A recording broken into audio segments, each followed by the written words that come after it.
Associate Professor in the History Department of Zakir Hussain College. Among his areas of interest are interdisciplinary research in human sciences with a special focus on sociology of underdevelopment, rural economy and slum studies. He has authored and edited many books, published papers in national and international journals, chapters for textbook. He has also written several articles in newspapers. इनमें से sir की कई किताबें हमारे पाठ्यक्रम का हिस्सा है, जैसे फ्रांसीसी क्रांति के सांस्कृतिक पहलू, आधुनिक यूरोप का इतिहास, आयाम एवं दिशाएं,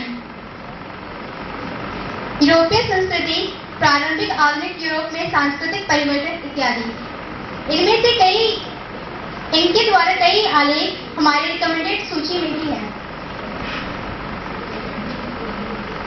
डॉक्टर दिनेश विजय की आज का वार्ता का विषय इतिहास की व्याख्याओं में सांस्कृतिक पहलुओं की भूमिका, यूरोप के इतिहास के कुछ उदाहरण हैं। मैं डॉक्टर दिनेश विजय सर को आमंत्रित करती हूँ कि वो यहाँ आके अपना भाषण प्रस्तुत करें।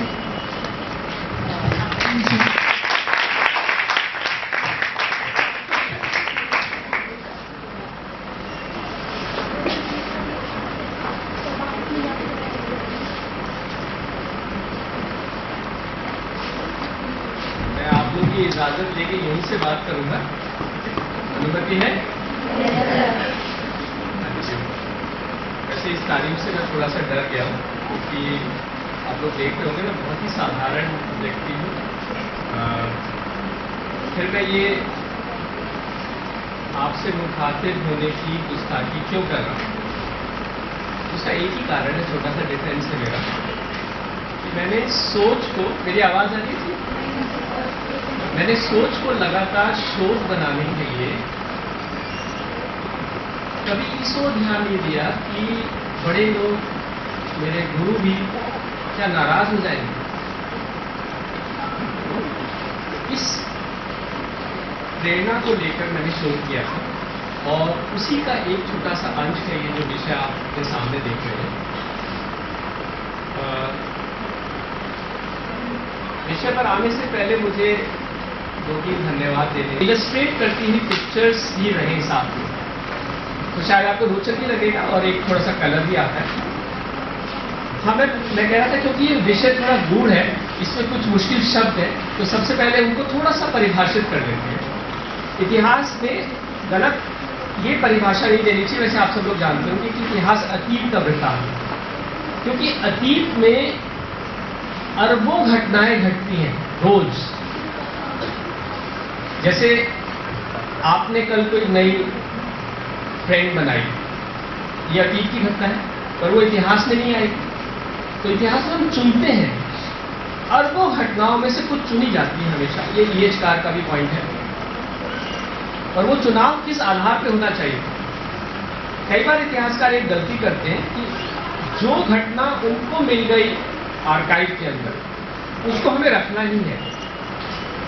वो कहीं शोध में होनी चाहिए, पर खासतौर पर जो आम पब्लिक में और अंडर ग्रेजुएट स्टूडेंट्स के लिए जो वृत्तांत आने चाहिए, उनका एक दूसरा आधार आवश्यक है, और वो है वो घटनाएं जो परिवर्तन की दिशा को स्पष्ट करती हैं। सब घटनाएं इतिहास में लेखे जोखे में रखी जाए ये जरूरी नहीं है, किसी आधार पर हमें चुनना होगा किन घटनाओं को रखा जाए।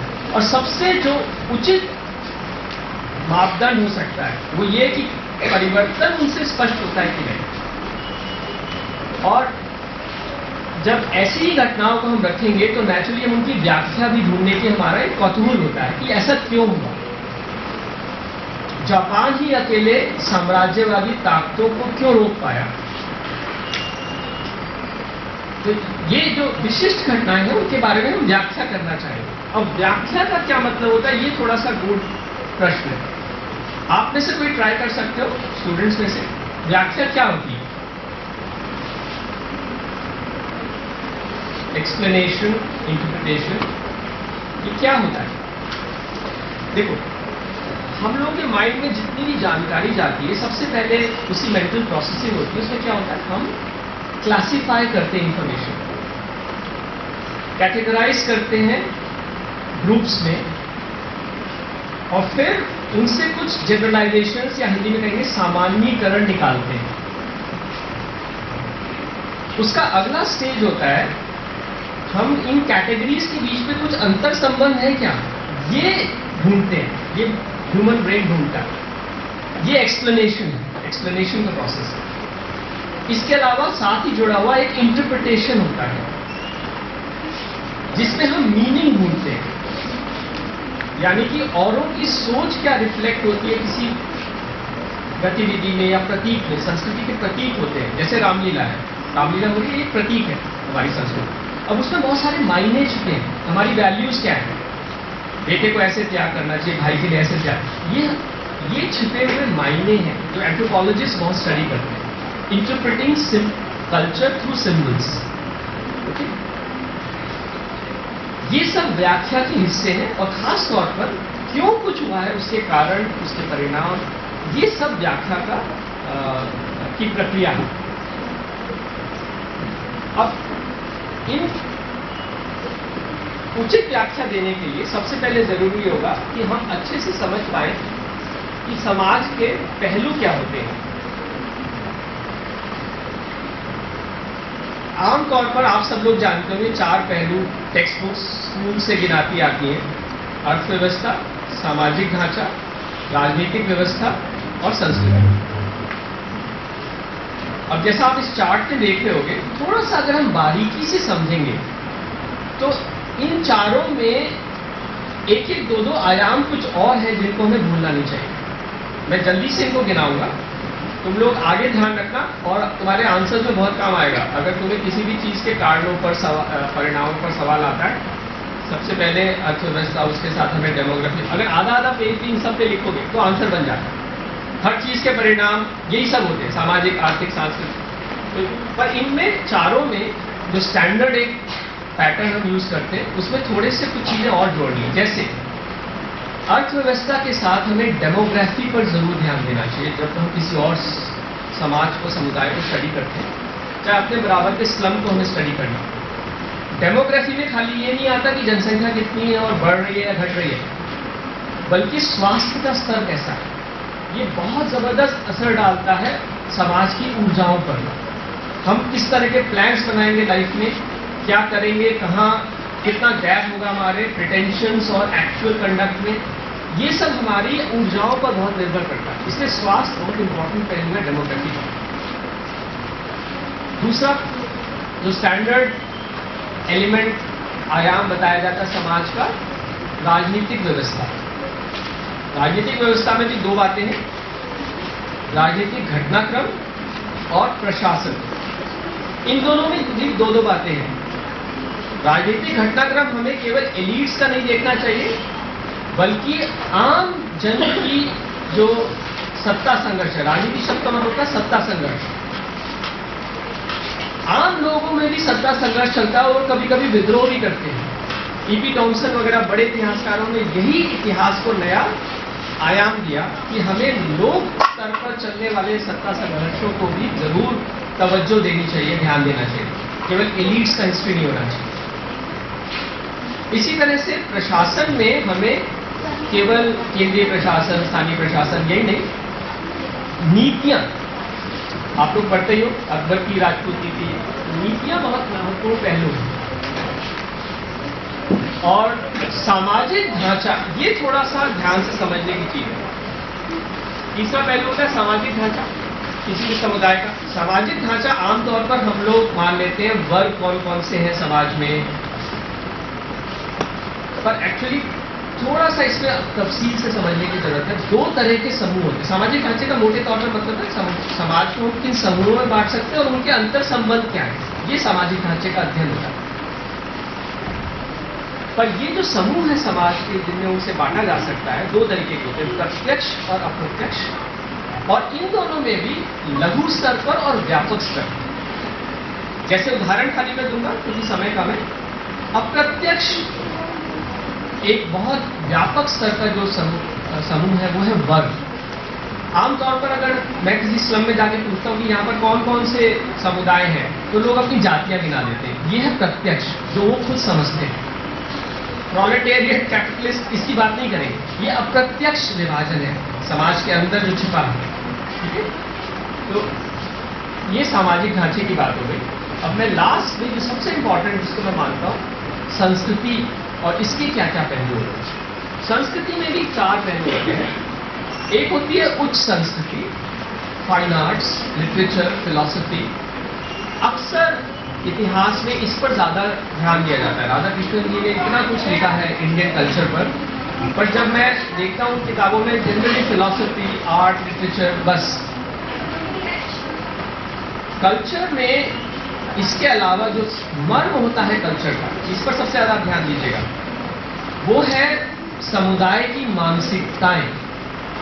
उनको समझना दूभर है, पर अभी मैं इसी पर आऊंगा, उनको कैसे समझा जा सकता है और उन्होंने यूरोप में क्या भूमिका निभाई। पर यह बात समझना बहुत जरूरी है कि मानसिकताएं बड़ा अहम पहलू है कल्चर का। मानसिकताएं होती हैं व्यक्तिगत नहीं, सांझी, जो आमतौर पर किसी समुदाय में सोच और व्यवहार पद्धतियां दिखती हैं, वो संस्कृति का बहुत महत्वपूर्ण है। जैसे एक मैं उदाहरण देता हूं, यूं तो हर व्यक्ति की सोच अलग होती है, तो सामुदायिक सोच कहां से आ रही, पर दूसरी एक्सट्रीम पर अगर देखें तो एक मायने में पूरी मानव जाति की सोच कुछ हद तक सेम है। एक बाप के चेहरे की चिंता, चाहे वो अफ्रीका के कबीले का नेता हो या न्यूयॉर्क के अंदर बेटी के वापस ना आने पर चहलकदमी करता फादर, वो सेम दिखेगी। वही डर, वही छिपी हुई इच्छाएं, वही साजिशें, वही, ये पूरी मानव जाति में सेम है। हमारे ये एक तरीके से जीनोम में है। तो ये 2 एक्सट्रीम्स हो गए। व्यक्ति की सोच हर जगह एक तरीके से अलग है, हर व्यक्ति यूनिक है, खासतौर पर मेंटल लेवल पे, और पूरे मानव जाति की सोच कुछ हद तक सेम है। और इनके बीच में सामुदायिक सोच भी होती है। किसी परिवेश में रहने से हम कुछ हद तक सोच शेयर करने लग जाते हैं। आप 3 साल इस कॉलेज में पढ़ के जब निकलोगे, है ना, और 5 साल बाद नन्हे मुन्नों के साथ कहीं कैनॉट प्लेस में मिल गए, तो वही जोक्स अपने टीचर्स के बारे में, है ना, वो सब वही एक्सपीरियंसेस क्या थे कैंटीन के या कोई इंसिडेंट, तो वो हमारी सोच पर कहीं, जिस भी परिवेश में जिस भी समुदाय के हम सदस्य होते हैं, उसकी कुछ हमारी सोच पर असर पड़ता है ना। तो ये सामुदायिक सोच बन जाती है। पर सोच के भी 6 प्रमुख एलिमेंट्स होते हैं। आपको ये बोरिंग तो नहीं लग रहा? ये थोड़ा सा फिलोसॉफिकल है, थोड़ा थियोरेटिकल है, पर आपको ये बोरिंग तो नहीं लग रहा है? अभी मैं डिस्क्रिप्टिव पार्ट, प्रमुख एलिमेंट्स होते हैं with in our thought pattern, और 3 स्तर होते हैं। देखो, हम जो दुनिया को अपनी सोच दिखाते हैं, वो हमारा 10% भी नहीं है सोच। उसके पीछे बहुत बड़ी सोच होती है जो हम खुद जानते हैं लेकिन दुनिया से छिपाते हैं। और उसके नीचे भी एक सोच होती है सबकॉन्शियस, जो खुद भी नहीं जानते हैं। तो ये सोच के हमारे तो माइंड में चल रहा है ना, 3 स्तर है, और इन तीनों स्तरों पर, और खासतौर पर ये जो बीच वाला स्तर है, जो हम दुनिया से छिपाते हैं लेकिन खुद जानते हैं, ये बहुत बड़ा स्पेक्ट्रम है बीच में। इसमें 6 एलिमेंट्स हैं। विश्वास यानी कि बिलीव्स, वैल्यूज आदर्श, निष्ठाएं लॉयल्टीज, ग्रुप्स के साथ लॉयल्टीज कंप्लीट करती है, और अलग अलग समुदायों में उनमें अलग अलग, जैसे किसी में जाति के प्रति ज़्यादा लॉयल्टी हो सकती है, ह्यूमैनिटी के प्रति लॉयल्टी हो सकती है, तो अलग अलग ग्रुप्स के प्रति लॉयल्टीज, ये तीसरा एलिमेंट है। चौथा एलिमेंट सोच के अंदर होता है टेस्ट का।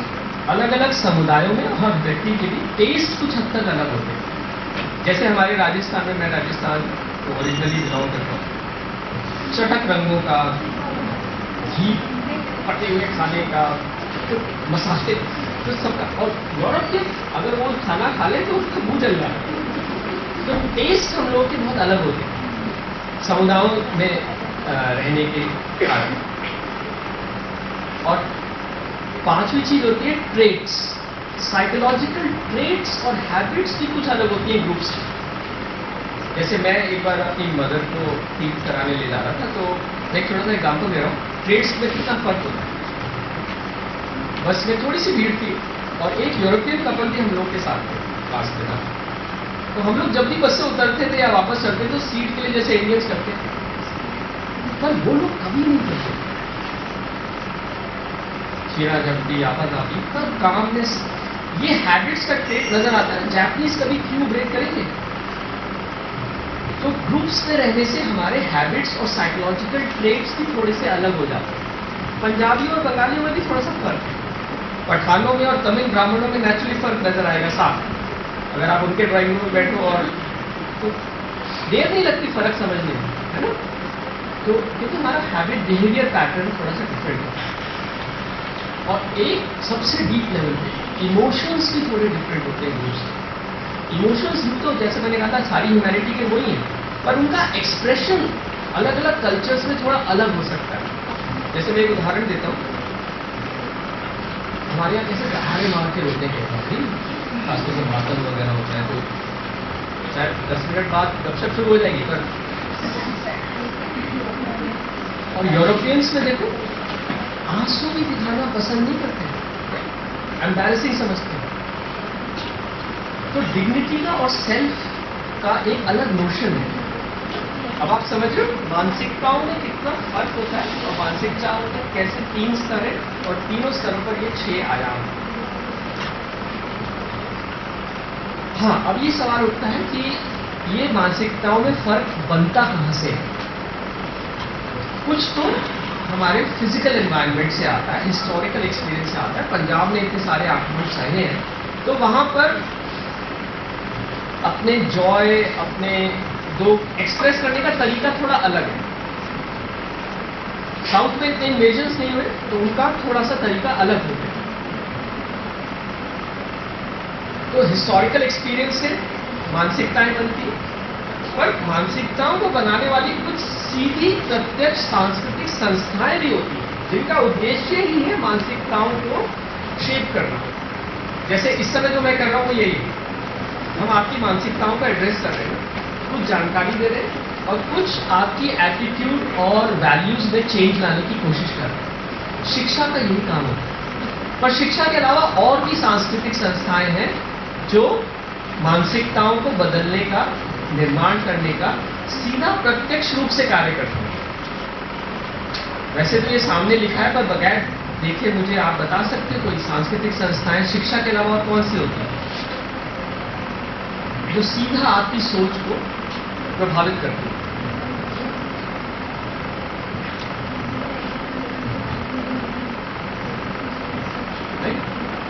चलो मैं दूसरा एक बताता हूं, फिर तुम बताना, क्योंकि सबसे ज्यादा जो असर डाल दिया उसका नाम मैं नहीं लूंगा, मैं चाहता हूं कि तुम बताओ।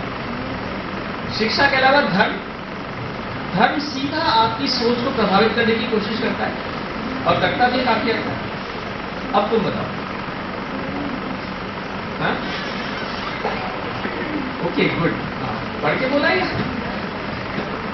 भाषा का बड़ा अदृश्य असर होता है वैसे। जैसे कुछ भाषाओं में शब्द ही नहीं होगा। मैं एक एग्जांपल देता हूं, हया।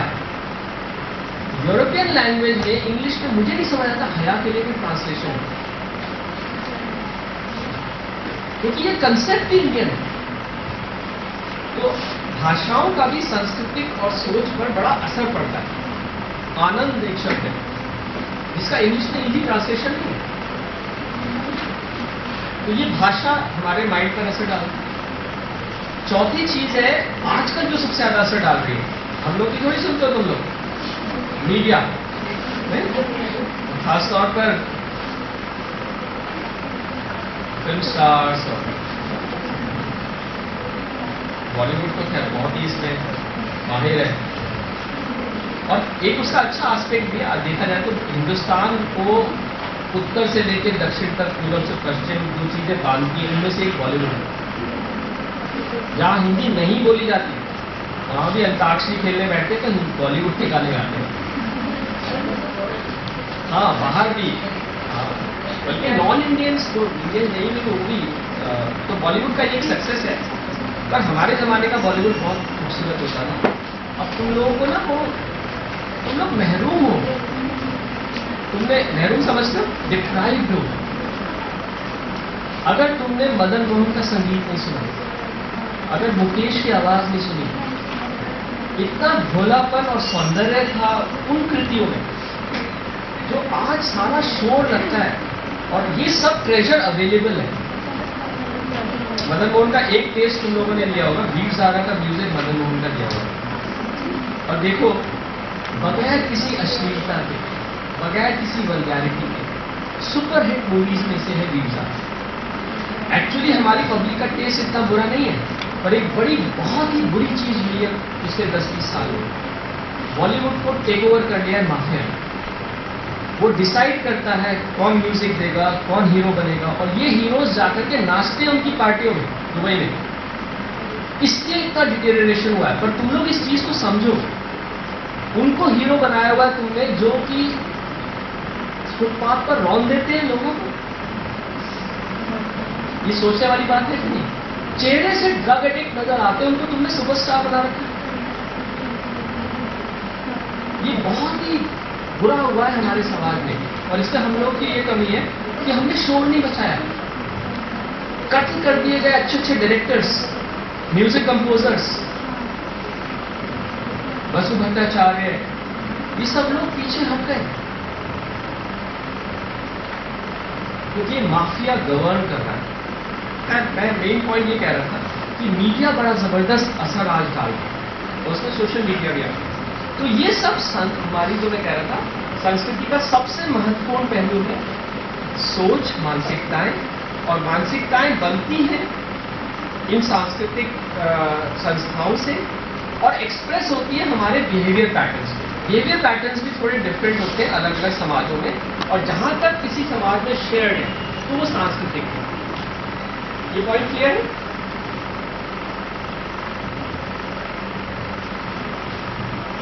अब मैं इस बात पर आता हूं कि वाकई ये मुश्किल है कि मानसिकताओं को आंका कैसे जाए। हम अपना ही मन नहीं जानते, दूसरे के मन के बारे में, और वो भी पूरे समूह के बारे में कैसे सामान्यीकरण करें, ये सरल नहीं। पर मानसिकताएं महत्वपूर्ण इतनी है कि इसको डूबा होते हुए भी हम नेग्लेक्ट नहीं कर सकते। हम मानसिकताओं का वैसा वैज्ञानिक ज्ञान कभी नहीं बना पाएंगे जैसा हम अर्थव्यवस्था का, राजनीतिक घटनाओं का बना सकते हैं। केवल आकलन, अंदाजे लगा पाएंगे, परंतु इसको हम छोड़ नहीं सकते, क्योंकि मानसिकताओं का बहुत जबरदस्त असर पड़ता है। जैसे मैंने यहाँ फोटो देखा है, ओबामा और उनके ये भाई हैं, उनके भाई अफ्रीका में ही रहे, तो उनकी सोच, उनकी एटिकेट, उनकी कैपेसिटी, टैलेंट्स में बराक ओबामा से कितना डिफरेंस है। ये परिवेश का फर्क होता है। मैं एक तुम्हें उदाहरण बहुत अच्छा और देना चाहूंगा। ये देखो, अरब में गर्मी पड़ती है बहुत ज्यादा, उसके बावजूद ऊपर से नीचे तक तन ढकना है। न्यूयॉर्क में इतनी ठंड पड़ती है, फिर भी कम कपड़े पहने। ये क्या शो करता है कि हम संस्कृति के फैशंस और आदर्शों के हिसाब से तकलीफ सहकर भी अपने आप को ढालते हैं। इतनी गर्मी में बुर्का पहन के सब्जी खरीदना नहीं, लेकिन आदर्श के लिए। तो ये जो मानसिकताएं, ये केवल अनइम्पॉर्टेंट ऐसी स्कैटर्ड चीजें नहीं है, इनका बड़ा जबरदस्त हम पर होल्ड होता है। ये वाला एग्जाम्पल शो करता है। ये होल्ड क्यों होता है? तुम लोग ये सोचो, क्यों हम इतना मानते हैं मानसिकताओं को, समाज के आदर्शों को, यानी समाज की बिलीफ्स को? उसका एक खास कारण ये है, मैंने बताया था ना, सबकॉन्शियस हमारा सबसे निचला स्तर है सोच का, उसमें भी इंस्टिंक्ट्स होते हैं, और इंस्टिंक्ट्स में भी हवस से भी ज्यादा जो हमारा डीप इंस्टिंक्ट है वो है ईगो। मान पाने के लिए अपने परिवेश से हम सम्मान चाहते हैं, उस वजह से हम उसके हिसाब के आदर्शों को कुछ हद तक मानते हैं और उससे भी ज्यादा मानने का ढोंग करते हैं। ये पॉइंट समझ आ रहा है? क्यों हम सामूहिक मानसिकताओं के दास बनना कबूल करते हैं? क्योंकि अपने परिवेश से हम मान चाहते हैं। हमारा ईगो है बहुत स्ट्रांग और ईगो है बहुत फ्रेजाइल। वो किसी ग्रुप से जुड़कर ही स्ट्रेंथ महसूस करता है, और उस ग्रुप से हम सम्मान चाहते हैं, उससे सबसे ज्यादा खुश होते हैं। तुम्हारी जिंदगी में सोचो जरा, सबसे ज्यादा खुशी का दिन कौन सा था? जिस दिन तुम्हारे लिए ताली बजी, जिस दिन कुछ खास एप्रिशिएशन मिला, पापा को तुमने बताया कि आज मुझे ये मेडल मिला और पापा ने थपथपाया, है ना। प्यार और इज्जत पाने से हम लोग सबसे ज्यादा खुश होते हैं। तो इसी खुशी की वजह से हम सांस्कृतिक जो आदर्श हैं उनको कुछ हद तक कबूल करते हैं। तुम इतनी मेहनत क्यों कर रहे हो? क्योंकि तुम्हारे फादर या मदर ने कहा है कि IAS बनने की कोशिश करो, है ना। उनकी उस मुस्कान को देखने के लिए बिल्कुल मन नहीं होता सुबह उठने का, लेकिन नहीं, फिर भी उठना है, मेहनत करनी है ना। या टीचर की किसी की प्रोत्साहन तुम्हें बहुत एनकरेज करती है, वो टीचर अच्छी लगती है, उनके कहने पर तुम तकलीफ उठाते हो। तो केवल स्वार्थ के लिए नहीं, प्यार और इज्जत पाने के लिए। और यही माध्यम है जिससे समाज हमारी मानसिकताओं को कंट्रोल करता है। ये साइकोलॉजिकल बेस है मानसिकताओं का।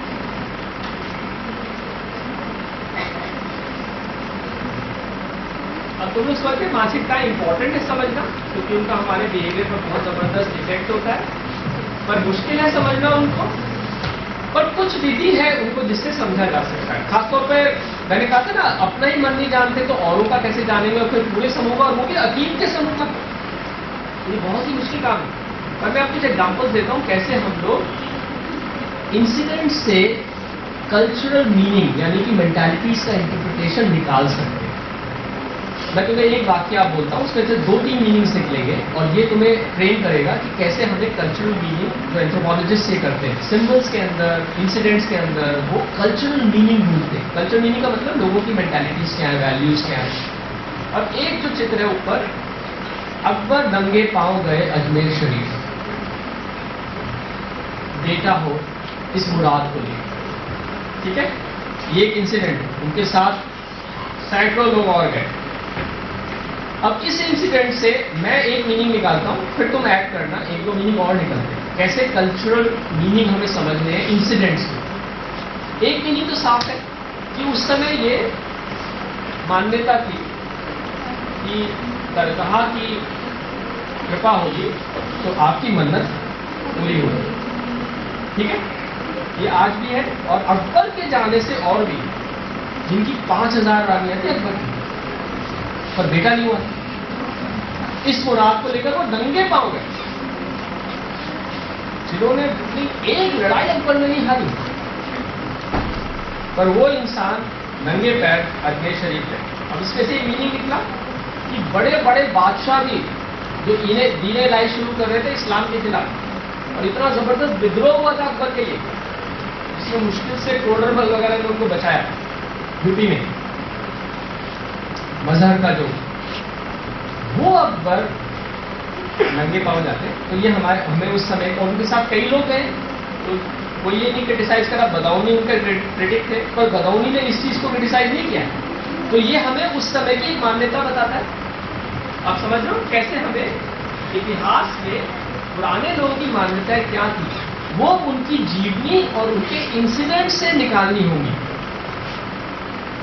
अब तुम लोग एक निकाल के दिखाओगे, इसी इंसिडेंट में एक और मान्यता निकाल के दिखाओ। उसमें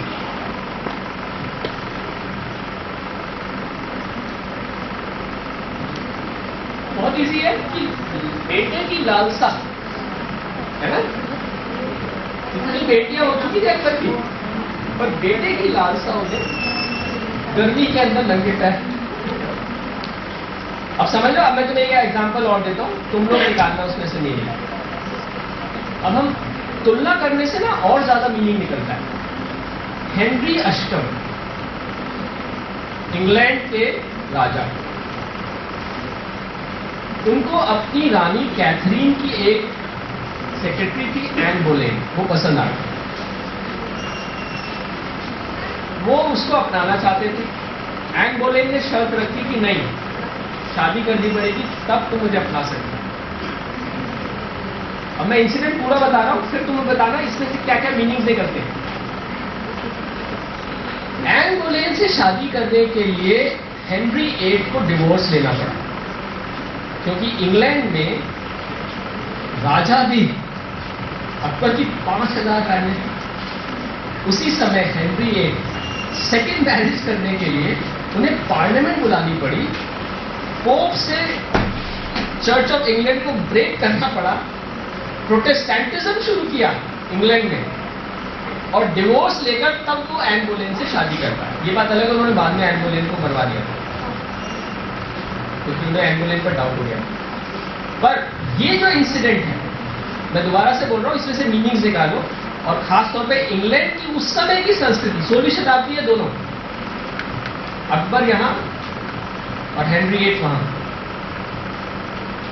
उन्हें एन बोलेन पसंद है। एन बोलेन ने कहा नहीं, शादी करनी होगी, ऐसे मैं मिस्ट्रेस नहीं बनूंगी। इसी से एक मीनिंग निकलता है। क्या मीनिंग निकलता है? जो इंग्लैंड की बड़ी यूनिकनेस बताता है। आप लोग ट्राई करो, इस छोटे से बात से कि एन बोलेन ने कहा नहीं, मैं मिस्ट्रेस नहीं बनूंगी, आपको मुझसे शादी करनी पड़ेगी, और इस बात के लिए उनको पहले डिवोर्स देना पड़ा।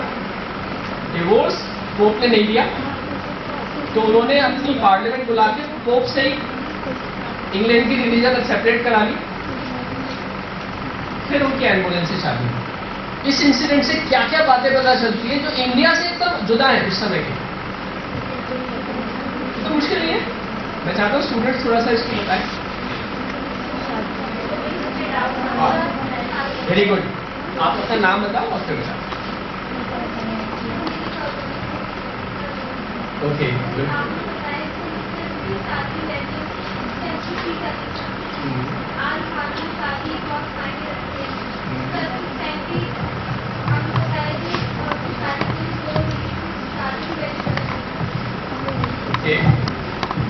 गुड। एनीथिंग एल्स के एंथ्रोपोलॉजिकल इंटरप्रिटेशन से निकाल सकते हैं। तो मानसिकताओं को समझना दूभर है पर नामुमकिन नहीं, और मानसिकताएं हमें बहुत मदद करती हैं। जर्मनी इतना तेजी से इंडस्ट्रियलाइज क्यों किया? फ्रांस उससे कहीं आगे था। जर्मनी का तो यूनिफिकेशन भी नहीं हुआ था। 1870 में जाके जर्मनी का यूनिफिकेशन पूरा होता है। उससे पहले तक फ्रांस साइंस में, टेक्नोलॉजी में कहीं आगे है। और उसके बाद प्रथम विश्व युद्ध आते आते, और हिटलर को तो खाली 2 हफ्ते लगे थे पेरिस पहुंचते, और वो इतना खुश हुआ था कि उसने डांस किया था पेरिस पहुंच के आईफल टावर से। इतना जबरदस्त मिलिट्री एंड इकोनॉमिक ग्रोथ। इसमें जर्मन जो मेंटालिटी है वर्क डिसिप्लिन की, और फ्रेंच उसके उल्टा है। उनके तो टेस्ट ही ऐसे, लेजर, आर्ट, है ना, कुजीन। और जर्मन वर्क डिसिप्लिन एक जोक है जर्मन्स के बारे में, और ये एक्चुअल इंसिडेंट है। फर्स्ट वर्ल्ड वॉर के बाद एक बार स्ट्राइक हो रही थी। रोजा लक्समबर्ग उस समय बहुत बड़ी लीडर थी जर्मनी में। तो वो स्ट्राइक कर रहे थे वर्कर्स। एक जगह नोटिस लिखा हुआ था, ग्रास पे नहीं चले, सीधे लाइन में चले। सारे स्ट्राइक करते हुए वर्कर्स सीधे लाइन चले। ये जर्मन डिसिप्लिन है। अब जब ऐसा डिसिप्लिन हो, हमारे 5000 साल के इतिहास में एक विचारक मुझे नजर नहीं आता। सबसे अच्छे कौन से हो सकते थे? महात्मा बुद्ध। उन्होंने जाति प्रथा के खिलाफ थोड़ा सा बोला है, पर अस्पृश्यता के खिलाफ। वैसे भी जेंडर पर तो आप लोगों को सबको सोचना चाहिए। सोचा हुआ छोड़ गए थे दीदी को, बच्चे को। कितनी सोचने वाली बात है। और राम मर्यादा पुरुषोत्तम, प्रेग्नेंट वाइफ को जंगल में छुड़वा दिया। और सबसे ज्यादा लेडी भी आंसू बहाती है रामायण देखते हुए। ये सोचने वाली बात है नहीं? अरे छोड़ देते चलो मोदी के कहने पर लास्ट में गले लगा के बात करते, समझाते। लक्ष्मण को कहा जंगल में छोड़ो, एक कुटिया बनवा देते, जंगल में छोड़ा दिया प्रेग्नेंट वाइफ को। अब ये हमारी संस्कृति के बारे में कुछ बताते हैं कि नहीं? और हम लोग इस पर सवाल भी नहीं उठाते, है ना? और सबसे ज्यादा विमेन नहीं उठाती। विमेन ही सबसे ज्यादा धार्मिक होती है। यूरोप के अंदर स्लेवरी थी, ज्यादा हिंसक थी, पर स्लेव रिवेलियंस भी हुए। यही मैंने जो नीचे की पिक्चर दी है बीच में सोलन, एंशिएंट ग्रीस में सारी जमीनें उसने बराबर बंटवा दी थी कुछ समय के लिए। एक जमींदार को हाथ लगाना बहुत बड़ी बात होती है। उसने सब इकट्ठा करके स्लेव्स को और जमीनें बंटवा दी। ग्रीस में हुआ, रोम में हुआ ऐसा दोबारा। और हमारे यहाँ अस्पृश्यता के खिलाफ वहां तो मैं कबीर में ढूंढा, नानक में ढूंढा, एक शूद्रक के मृच्छ कटिकम में जरा सा इस पे कटाक्ष है। वरना जहां तक मुझे ध्यान आता है हमारी इतनी महान परंपरा में अस्पृश्यता के खिलाफ सवाल ही नहीं उठाया किसी ने, और अस्पृश्यों ने एक विद्रोह नहीं किया। ये यूरोप और भारत का एक बहुत बड़ा फर्क है। चीन में विद्रोह होते थे, चीन में कृषक विद्रोह होते थे, और मॉडर्न टाइम से पहले होते थे। बॉक्सर अपराइजिंग से पहले भी एक परंपरा थी। ये तुलना करके हमें संस्कृतियों का फर्क समझ आएगा। अब हम यूरोप की संस्कृति पर बात करते हैं। इसमें 3 सवाल मैं डिस्कस करूंगा। क्या यूरोप की संस्कृति में कुछ समरूपता है? आखिर इतनी ज्यादा विविधता है यूरोप के अंदर, तो हम यूरोपीय संस्कृति की कैसे बात कर सकते हैं? ये एक सवाल समझने वाला है। दूसरा सवाल हम डिस्कस करेंगे, क्या यूरोप में गतिशीलता कुछ विशिष्ट थी? इस पर भी बड़े मतभेद हैं। कैसे हम कह सकते हैं कि यूरोप में गतिशीलता मॉडर्न टाइम से भी पहले से रही है? और तीसरी बात करेंगे, अगर गतिशीलता थी तो उसके कारण क्या थे और उन कारणों में क्या सांस्कृतिक कारण महत्वपूर्ण थे? तो मैं पहली बात अब कर रहा हूं, क्या यूरोप में समरूपता है संस्कृति में किसी स्तर पर? वहां पर भी स्वीडन, जर्मनी, रशिया, कहाँ इंग्लैंड, सब इतना फर्क है, तो इसमें समरूपता कहाँ है? वैसे तो देखो हर समुदाय में भिन्नता और एकता साथ साथ होती है। हम लोग कहवा बहुत गीत गाते हैं, हमारे देश में अनेकता में एकता है ना? पर ये एक्चुअली हर ग्रुप में होता है। इस कॉलेज में भी होगा, कॉमर्स डिपार्टमेंट है ना? उनकी सोच थोड़ी सी अलग होगी, उनके फेयरवेल फंक्शन अलग टाइप के होते हैं, है ना? हिस्ट्री डिपार्टमेंट के स्टूडेंट्स की अपनी सोच थोड़ी सी अलग हो जाती है। तो अनेकताएं, पर विवेकानंद कॉलेज के कारण एकता भी होगी। कुछ कह रहे हो आप? English? Okay okay sure. Thank you. बल्कि मैं आप थोड़ा सा ना इंग्लिश में बोलूंगा। इंग्लिश हम सबको सीखनी चाहिए। मैं क्योंकि हिंदी के अंदर है ही, तो I just use English. The point I was making was unity in diversity in cultures is found in all groups. It's not peculiar to India, and it applies to Europe also to some extent. The differences are apparent. Swedes are very different from Germans, English, Russians, or in fact, Europe can be divided into 4 or 5 regional groups. For example, South Western Europe, that is Latin Europe, Spain, Portugal, Italy. Sushma, मैंने marked 10,000 rupees. New one. हाँ exactly, students use करके फिर cell के लिए लगा देते हैं, तो हमको उसको यूज करना चाहिए। तो इंग्लिश में हम लोगों ने इसलिए नहीं बनाई कि लिनहंट जैसी जब किताब अवेलेबल है तो वी विल नॉट डुप्लीकेट। हमें तो हिंदी में बहुत सारा काम करना है। और आपको सबको मैं बता दूं, आज जो हम बातचीत कर रहे हैं ये रिकॉर्ड हम कर रहे हैं और इसको हम यूट्यूब पे डालेंगे ताकि और स्टूडेंट्स को भी अवेलेबल हो पूरा डिस्कशन इंक्लूडिंग व्हाट यू से। तो हम इसको अच्छे से करने की कोशिश करते हैं। मैं जो बात कह रहा था कि sorry I am speaking English, there are threads of unity across Europe also. Now what are these threads is very difficult to understand. This is what I will throw light on. One is of course Christianity. Europe is Christian, and beyond Urals and south of Mediterranean it is not Christian. So this gives a unity and a distinctiveness to Europe. But this won't be sufficient because one, there are different types of Christianities in Europe. Secondly, its modern dynamism cannot be understood through Christianity. Christianity's major role was, to my mind, that it did not allow the ancient Greco-Roman rich traditions to die. It preserved those books, not only preserved, even monks kept on reading them, kept on disputing them, वो विरोध करते रहे उनका, लेकिन उनको पढ़ते रहे और वो परंपराएं मरी नहीं. And those great traditions are rationalism, humanism and individualism. These are the great legacies of ancient Greece and Rome. What does individualism mean? Dignity of the human being. We don't have to be ashamed or embarrassed of our joys and desires, which religion forces us to think. Okay?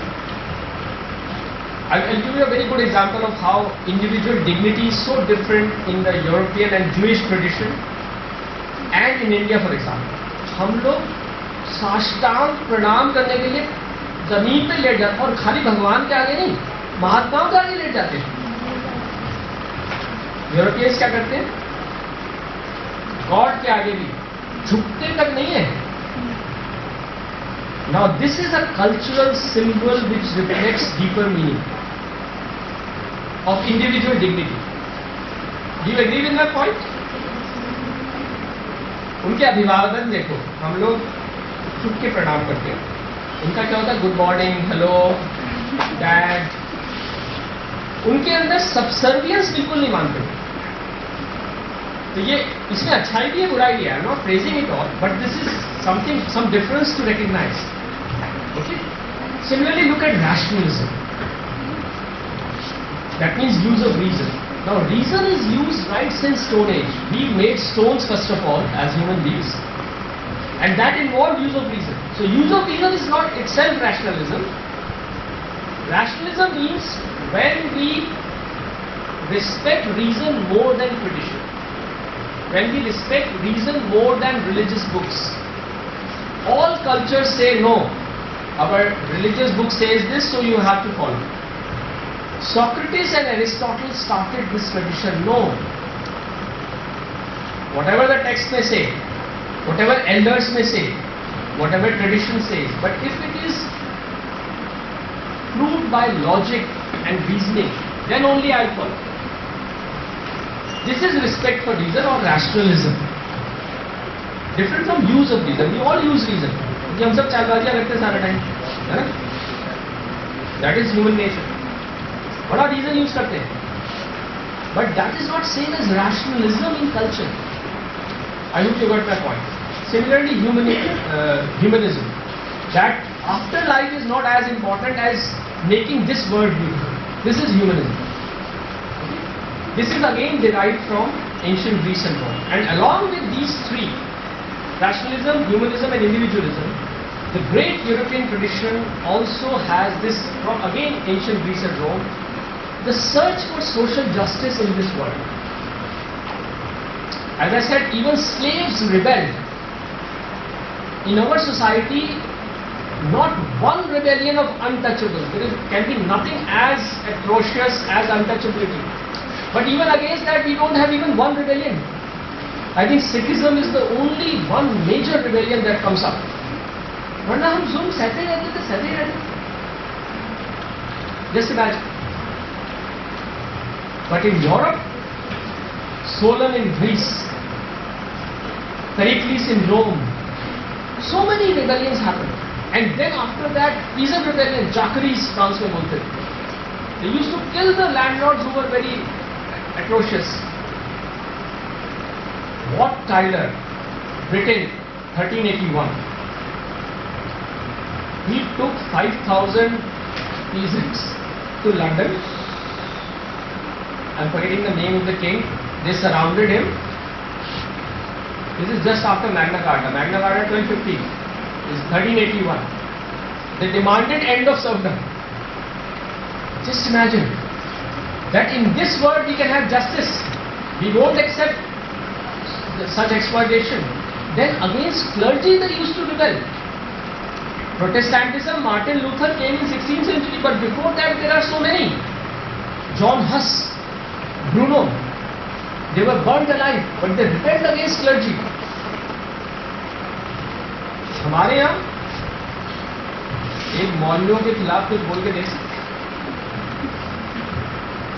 ब्राह्मण तो थोड़ा बहुत side कर लेते हैं.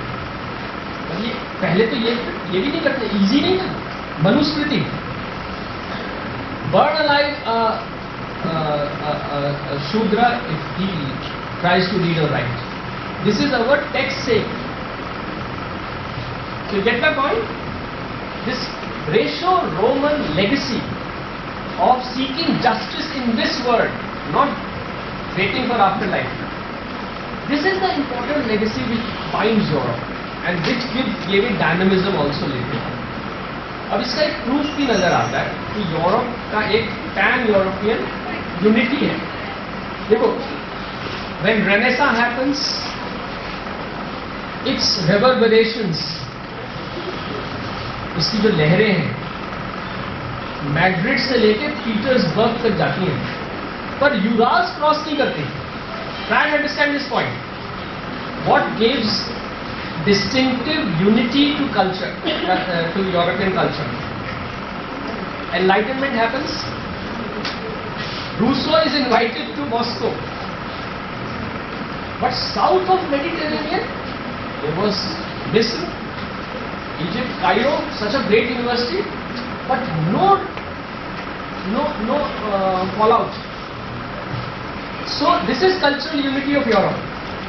From Madrid to Petersburg, science. Kepler is in Czechoslovakia, not in Italy, is not in England. So they share these, these blossoms of culture. But beyond Europe, they don't go. Most surprising and most striking is that they don't cross the Mediterranean, which is so close. Cairo was very close to Rome. In fact, Turkish Empire has come inside Europe. They had almost taken over Venice. Constantinople they took. But Turkish Empire stagnates. It fails to learn from Renaissance, Reformation, etc. But Russia does. In Russia, reforms began, Alexander II and so on. आप लोगों ने पढ़ा है थोड़ा बहुत? Alexander II पता है? Third year वालों को शायद पता होगा. Are you getting my point? Is it clear? Just tell me yes if it is clear. Is it clear? This is difficult point. Okay. मैं दोनों मिला के बोलता हूँ. अब तो हमारी नेशनल लैंग्वेज इंग्लिश ही हो गई है, तो हम इंग्लिश में ही बात करेंगे. आधी इंग्लिश आगे होगी. जो मैं बड़ी बात कह रहा था कि यूरोप में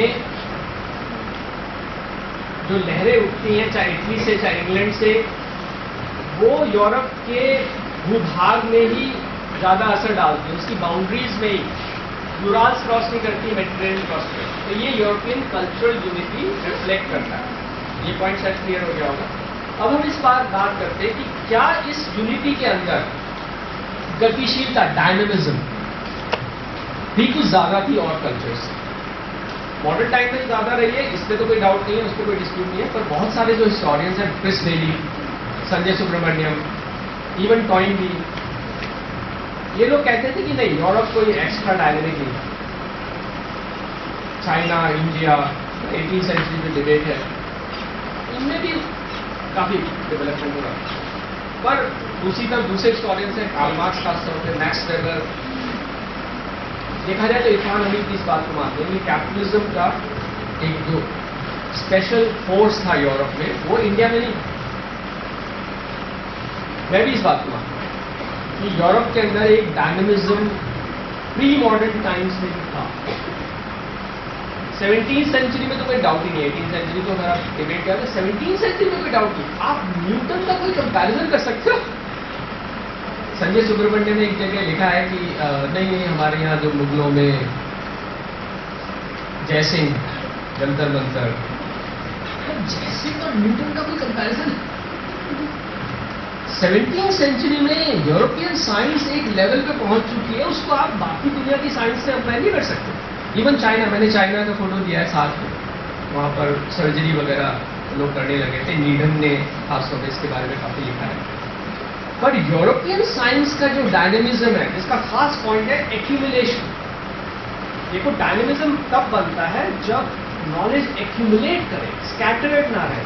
एक जगह से कुछ हुआ है तो दूसरी जगह उसको अपनाया जाए, उसको आगे बढ़ाया जाए। दिस इज एक्यूमुलेशन, ओके, संवर्धन हिंदी में कहेंगे।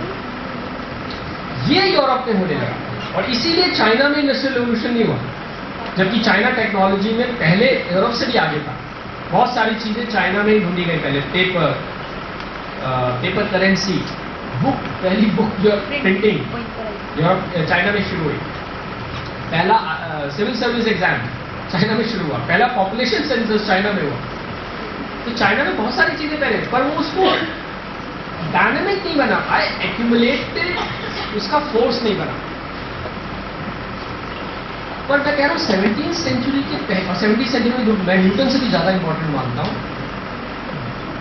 Invention of rights, notion of human rights, citizens rights, which state is bound to protect, ये John Locke, treatise on government. ये बहुत ही उम्दा इंसानी आविष्कार है, इससे बढ़िया मैं किसी चीज को नहीं मानता। 1689 में दुनिया का पहला बिल ऑफ राइट्स, हालांकि वो इतना क्लियर नहीं था, राइट्स के नोशन पे मेनली फोकस था, टैक्स नहीं करेगा किंग, पर जॉन लॉक ने नोशन दिया। ये बहुत ही बेशकीमती गिफ्ट है कि प्रजा कोई झुकने के लिए नहीं है राजा के सामने। अभी जैसे मैंने हेनरी VIII का एग्जाम्पल दिया, मनमानी नहीं कर सकता राजा। 1215 तो बहुत जल्दी हो गया। मैग्ना कार्टा खाली ये नहीं था कि किंग जॉन को घेर करके एक बार साइन करवा दिया, उसके अंदर सोचने वाली बात यह है कि किसी और मजबूत राजा ने आकर के उस कानून का विरोध नहीं किया, उसको नकारा नहीं। आप सोचो जरा, अगर जलालुद्दीन खिलजी को घेर कर नोबल्स कुछ लिखवा भी लेते, पहले तो लिखने की परंपरा ही, ट्रीटी क्या होती है इंडिया में, कोई कंसेप्ट है ट्रीटी, जिसकी लाठी उसकी भैंस। तो अलाउद्दीन खिलजी, अगर जलालुद्दीन खिलजी ने लिख भी दिया होता, अलाउद्दीन खिलजी मानते हैं, पर किंग जॉन ने लिख दिया तो हेनरी III, पावरफुल मोनार्क्स भी आकर के उसको हटाते नहीं है। कानून की respect, okay, this is a very strong element of European dynamism, क्योंकि इससे लाइफ की सिक्योरिटी बनती है, और लाइफ जब सिक्योर होती है तभी लोग बड़े साइंस में इन्वेस्ट करेंगे। वरना अगर आपके घर के सामने रोज फायरिंग हो रही है तो आप बालकनी में बैठ के किताब थोड़ी पढ़ोगे। ये जो security of life and liberty rule of law से डिराइव होती है, ये रोमन लॉ की ट्रेडिशन से आया है, लॉज का कॉन्सेप्ट, जिसको रूलर्स को भी फॉलो करना है। इसी वजह से प्रॉपर्टी सेफ थी। तुम्हें पता होगा शायद इंग्लैंड में बहुत सारे लॉर्ड्स आज भी हैं जिनकी एस्टेट्स और प्रॉपर्टीज सैकड़ों साल पुरानी है, कुछ तो मेडिवल टाइम्स तक जाते हैं। हमारे यहां क्या होता था, अगर तुगलक आए तो एक खलजी बच्चा भी नहीं बचना चाहिए, पूरे मसैकर होते थे। प्रॉपर्टी बचेगी वो तो बहुत दूर की बात। मुगलों में एस्टीट, लॉ ऑफ एस्टीट, अगर कोई नोबल मर जाएगा तो प्रॉपर्टी पहले बादशाह के पास आएगी, उसका मन होगा तो वो बेटे को देगा। यूरोप के अंदर ऐसा नहीं था। सिक्योरिटी ऑफ प्रॉपर्टी, कोर्ट्स का कॉन्सेप्ट। चार्ल्स फर्स्ट को तुम्हें पता होगा इंग्लिश रेवोल्यूशन में मार दिया गया, पर केस चला के मारा। चार्ल्स फर्स्ट की खाली कंप्लेंट ये थी कि मेरे ऊपर केस हाउस ऑफ कॉमन्स से नहीं चलना चाहिए, हाउस ऑफ लॉर्ड्स में चलना चाहिए। वो ये नहीं कह रहा कि आप मुझे सजा नहीं दे सकते। Just imagine in 17th century हम लोग क्या, तो ये नोशन ही नहीं है कि लॉ जैसी कोई चीज होती है, कि ट्रीटीज कोई चीज होती है। अकबर को अगर अटैक करना है, चांद बीबी जितने मर्जी खत भेजती रहे, ट्रीटी का हवाला क्या होता है, पर उनका ट्रीटी ऑफ यूट्रेक्ट। और सेफ्टी क्रिएट करने में एक और बहुत चीज इंपॉर्टेंट यूरोप ने इन्वेंट की, डिप्लोमेसी। 30 इयर्स वॉर के बाद खासतौर पर उन्होंने इतनी बर्बादी देखी थी, उसके बाद से ये डिप्लोमेसी आ गई, permanent ambassadors in different courts. कि स्टेट का पहला कोशिश होना चाहिए किसी भी हालत में युद्ध ना हो, युद्ध सबको लिए बर्बादी ला, ये डिप्लोमेट्स का काम है। तो जैसे मैंने कहा कि इसका मतलब ये नहीं कि कभी कभी छोटा युद्ध नहीं लड़ना पड़ेगा, टाइम से छोटा युद्ध लड़ना क्या बेटर होता है। हमारे जो साउथ ब्लॉक है, जहाँ हमारे सारे फॉरेन सर्विस बैठती है, इनकी इतनी बड़ी चूक है। जिस समय चाइना से मिसाइल्स शिप हुए थे पाकिस्तान, उस समय तुम्हें जागना चाहिए था, क्या कर रहे थे? आज इतना बड़ा ये खतरा है कि पाकिस्तानी आर्मी हमें बचाए हुए है। जिस दिन ये पागलों के हाथ में आ जाएंगे ना न्यूक्लियर मिसाइल्स, तब हम लोग को पता चलेगा कितनी बड़ी चूक की हमने कोरिया और चाइना से उस समय बात नहीं की। किन पागलों को दे रहे हो? यूरोप के अंदर 30 इयर्स वॉर 17th सेंचुरी, उसके बाद इक्विटी ऑफ यूट्रेक्ट, और तब से उनका ये जो डिप्लोमेट्स और permanent ambassadors in different courts trying to sort out matters instead of leading the situation to war, ये बहुत बड़ी इन्वेंशन है। ये राजपूतों में थी, मुगलों में थी, देयर इज नो कंसर्न। जिसकी ज्यादा पावर है वो फिर किसी को नहीं छोड़ेगा। यही तो अकबर ने किया, अली अशोक ने एक बार सोचा। तो ये उसके डायनेमिज्म के कुछ फैक्टर्स हैं, ठीक है। अब लास्ट में मैं बहुत जल्दी, अभी कितना 8-10 मिनट ले सकते हैं? ओके। अब ये बड़ा इंपॉर्टेंट है, एक्सप्लेन कैसे किया जाए कि यूरोप एक्स्ट्रा डायनेमिक क्यों रहा। इसकी कुछ व्याख्याएं हैं जो बहुत गलत है। जैसे अक्सर मैं जब स्टूडेंट से पूछता हूँ ना अपने, तो वो क्या कहते हैं, सर वहाँ पे सब लोग ज़्यादातर पढ़े लिखे हैं, या वहाँ पे रेनेसा हुआ था इसलिए यूरोप ज़्यादा डायनेमिक हो गया। एक्चुअली ये चिन्ह है, ये कॉज नहीं है, ये एक्सप्लेनेशन नहीं है, ये उसका सिम्टम। वहाँ ज़्यादा पढ़े लिखे लोग इसलिए हो गए क्योंकि वो डायनेमिक था। डायनेमिज्म के हमें कुछ और कॉज ढूंढने पड़ेंगे। अब उनमें भी 2-3 कॉजेज हैं जो कि गलत बताए जाते हैं।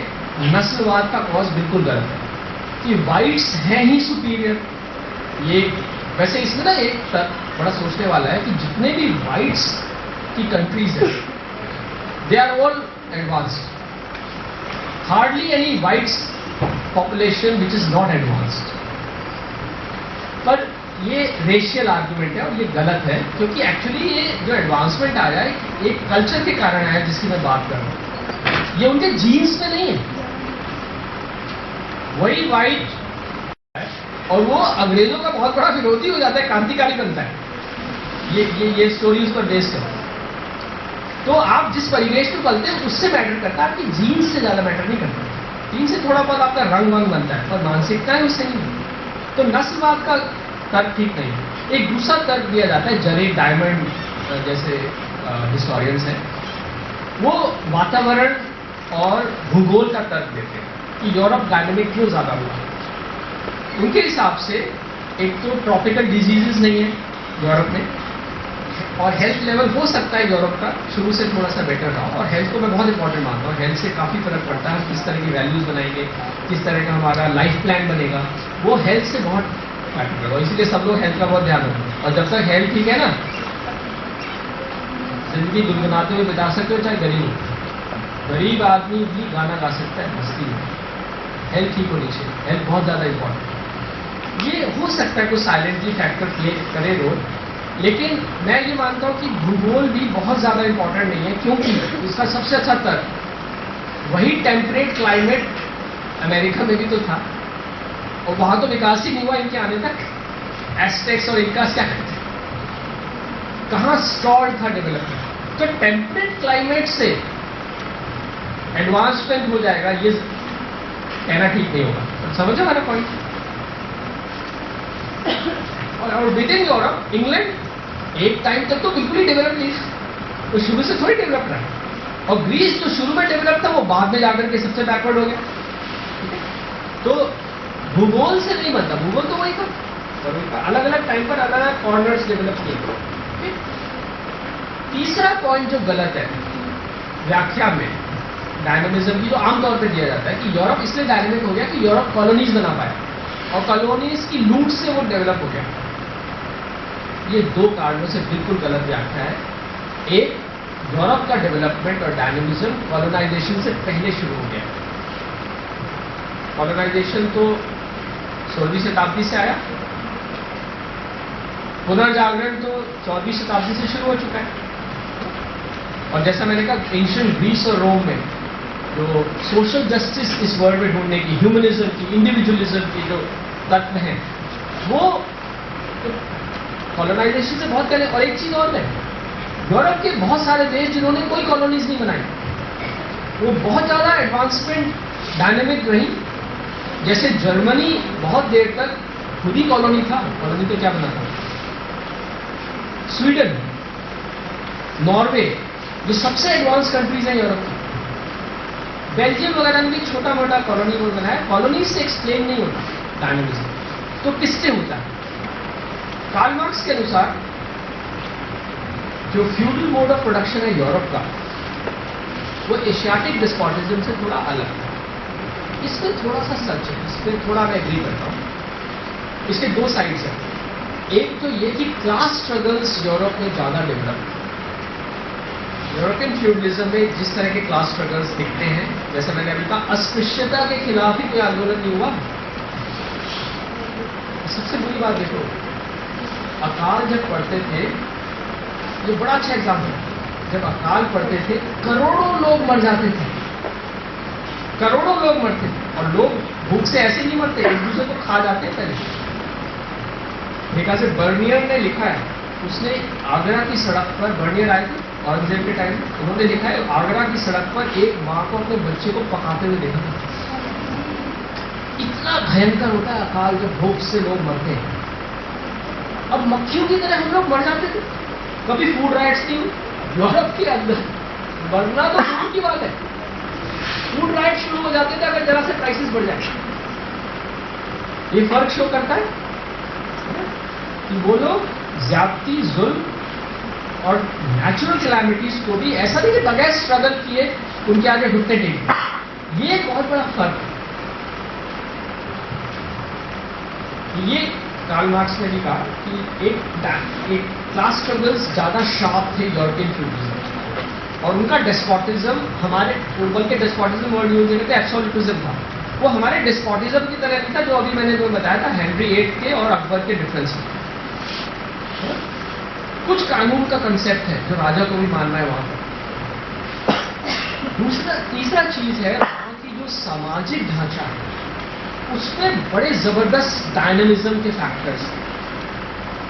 ये मैंने कहीं और नहीं पढ़ा है, ये मैंने अपनी किताब में लिखा है, और मैं आपको इनवाइट करता हूँ अगर ये आपको गलत लगे ये, पर मुझे लगता है ये अपने आप में एक बहुत बड़ा फैक्टर है।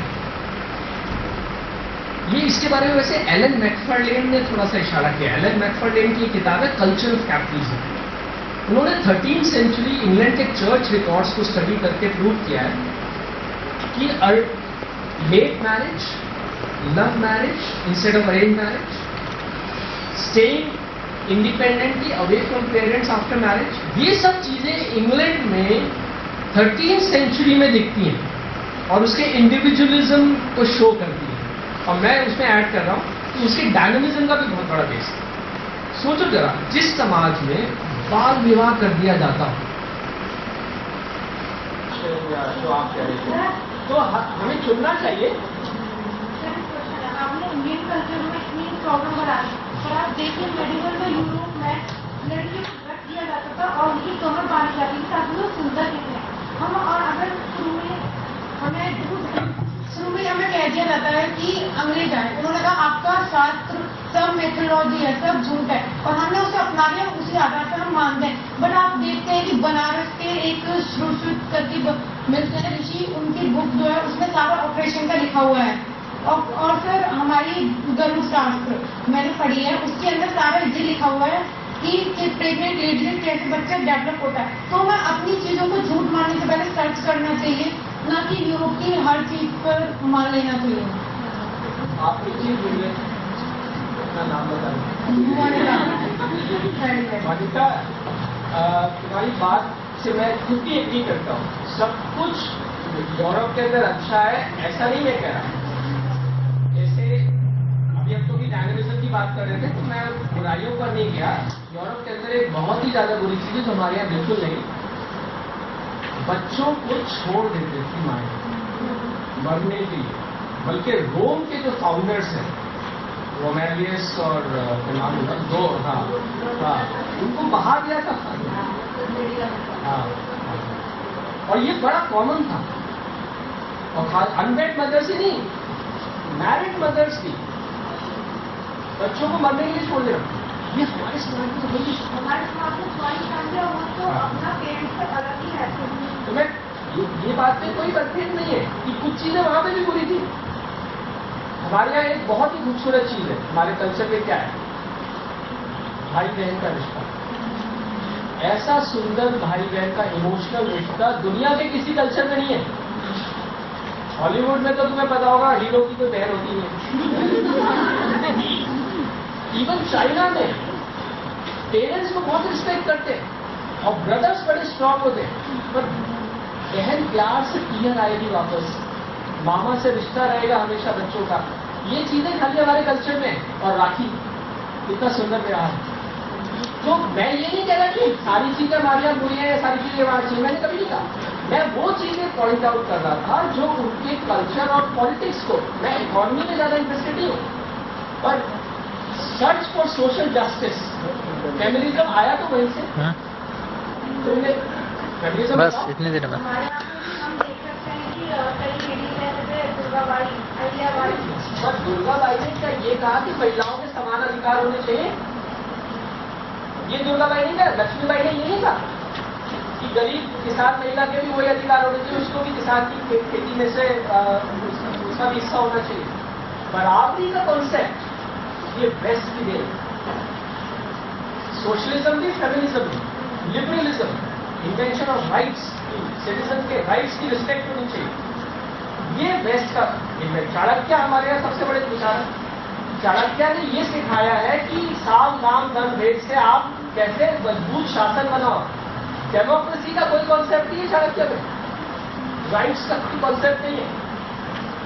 मर्सी पर अगर राजा अच्छा होगा तो प्रजा को फायदा हो जाएगा, और अगर राजा खराब आ जाए तो क्या इलेक्शन होना चाहिए? चाणक्य ने कहीं नहीं कहा। ये हमारा बेस्ट है, और बाकी लोग तो सोए हुए, उनको तो राजनीति से कोई मतलब नहीं, कोई मॉडरेशन नहीं है। देखो यूरोप क्यों, हिंदुस्तान और यूरोप में बहुत बड़ा टूर की लड़ाई हुई थी 735 या 760,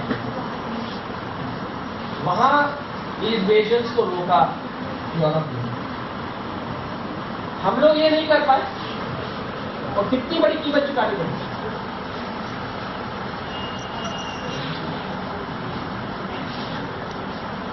पर इस समय ये नहीं कि सब कुछ अच्छा है यूरोप में, आगे अपना पूरा ये मुश्किल पढ़ना चाहूँगी ताकि ना अपने देश के अंदर कंट्री के अंदर अच्छी बातें निकाल सकूँ।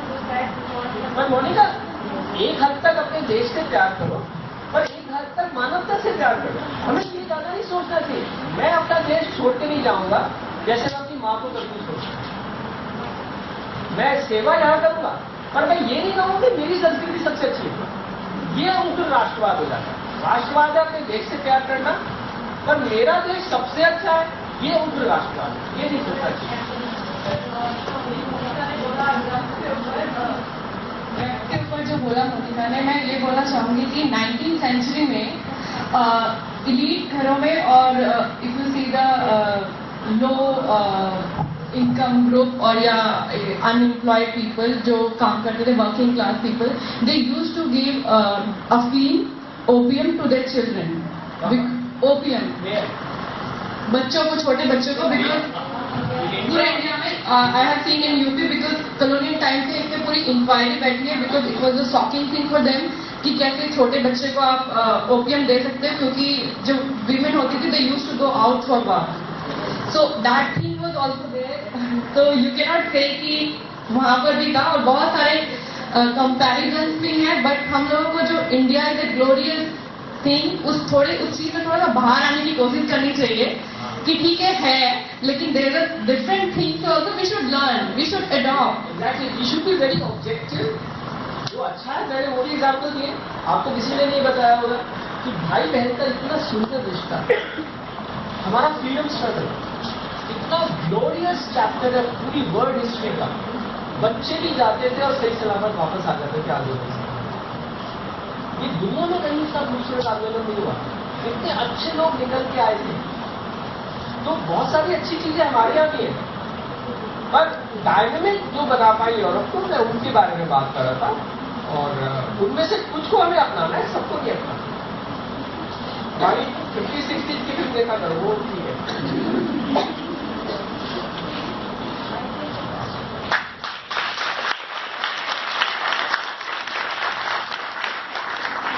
ये कुछ रीडिंग्स है, अगर आप कुछ एक्स्ट्रा रीडिंग करना चाहो तो ये मैं यहाँ लैपटॉप पे छोड़े जा रहा हूँ. Thank you, sir, for sharing your enlightening thoughts with us. We have learned a lot.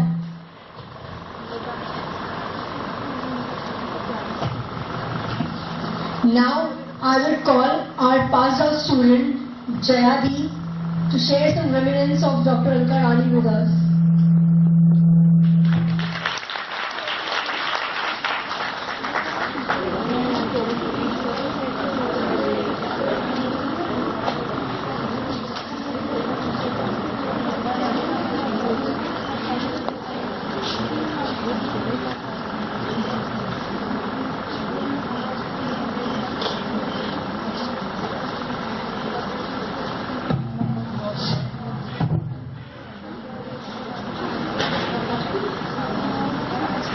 Well, hi.